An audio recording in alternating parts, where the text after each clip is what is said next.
Alrighty, welcome back to another episode of Slowly Zooming In on Poorly Designed Stick Figures. This is the story of my friends and I were almost busted for trespassing twice in one day. A group of me and about four friends were just chilling at my house. We were in middle school in the middle of nowhere and we were bored out of our minds. So there was an old abandoned school up the road from us that had been on the market for quite some time. It had been somewhat renovated to be a house, but it still had the creepy aspects of an abandoned small school built in the early 1900s. It had a basketball court and a laundry room that had a dark pit in it, and then several large classrooms that were doubling as bedrooms, and then the lunch area was renovated to be a somewhat modern kitchen. So my friends and I decided to, scoot on down there. We grabbed our bikes and our razor scooters, and we went on down to the school. When we rolled up to the school, we put our bikes and scooters on the side of the school so no one would see that someone was there. We were not ones to break and enter, but trespassing, no problemo. So we went up to this front door in the school, and guess what? It was unlocked. If you leave a door unlocked to a giant abandoned school, eighth graders are sure to find it. In fact, I think every door in the place was unlocked. The realtor pretty much just gave up on the place, we assumed at least. So there was no worry about getting caught because we were like, oh, this is an abandoned place. We'll just chill around, shoot some hoops or something like that.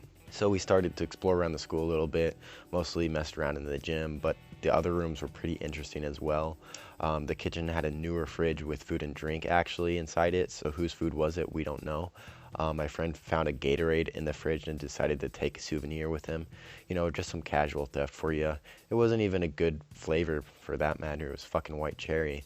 But a bit later, I was with one or two of my friends, and we decided to pull a prank on the rest of the guys. We looked out the window and said, guys, there's someone here. They're coming inside, so we need to run and hide. And after letting them freak out for a little bit, we told them we were kidding and got back, a good old laugh from them. And then some time went by and we were still messing around when someone came running into the gym and said, there's people here. And we were like, okay, yeah, right. We all thought they were messing with us, but then we all went to the window and saw that cars had pulled up and people were getting out of their cars. So we rushed out the side of the gym that led to where our bikes were.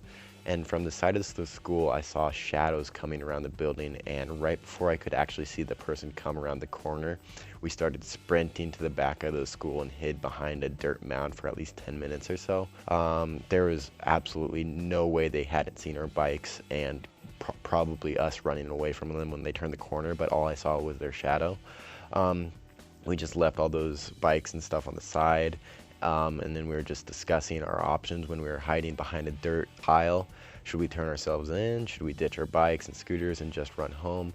Unfortunately, the second choice was not an option for us because apparently the friend that had stolen the Gatorade had also left his sweatshirt off in the gym and had forgotten it in there. It was one of his football sweatshirts with his last name on it, and being from a small town, I mean, there's only so many people with the same last name. So there was a little bit too much evidence for our liking. So before we departed our hiding spot, we decided we'd go back to the bike to see if anybody was still there. And if we ran into people, we would just turn ourselves in because we were still good boys. We got to the bikes and scooters and they were untouched. Next, my friend tried to retrieve his sweatshirt from the gym, but the people were inside the school at the time. The realtor was actually showing somebody the house. The realtor was inside the school, and we just ran inside the gym, heard people talking in another room, and then grabbed the sweatshirts and pretty much just left. We had never biked or scooted so fast home. We just felt like we were pulling off the heist of a lifetime, Vin Diesel or Dwayne "The Rock" Johnson's got nothing on us. But then when we got home, we were still craving some adventure, so one of our friends had recently moved away, but his house was unoccupied and on the market just like the school. So we decided to go visit that place, and we moseyed around the outside of his house and also looked around the barns and stuff surrounding the property, but did not go inside the house. After a little while, we got bored and headed home, but when we were coming to my driveway, a cop pulled up to us, and I lived in the middle of nowhere, so seeing a cop out there was not a good sign for us. He came up to our group and asked if we had been wandering around and trespassing on some property. And without even thinking, I pointed in the direction of the school and I was like, over there? And apparently I had yet to develop the common sense as they called it, and my friends looked at me with a look of bewilderment of how stupid I was, and the cop was like, "No, I'm talking about the house just down the road," referring to our old friend's place. He probably thought I was a fucking idiot, which had been somewhat right. But he said the neighbors had been calling dispatch saying you were throwing rocks at the window, which was completely untrue. One of my friends was a little cooler in this situation. Was like, "Oh no, no, no, officer. That's just our old buddy's house, and we were just checking it out and visiting." And the cop explained to us how we shouldn't walk around a property that isn't ours, and told us he was going to go check out the property for damage. And if there was some, he would be back. But we were all fine with this because we had known that we hadn't been throwing rocks at the windows or anything. We were just chilling, looking around. So luckily the cop did not find any damage and we were not caught by the realtor. So all in all, it was a good day of crime for the boys.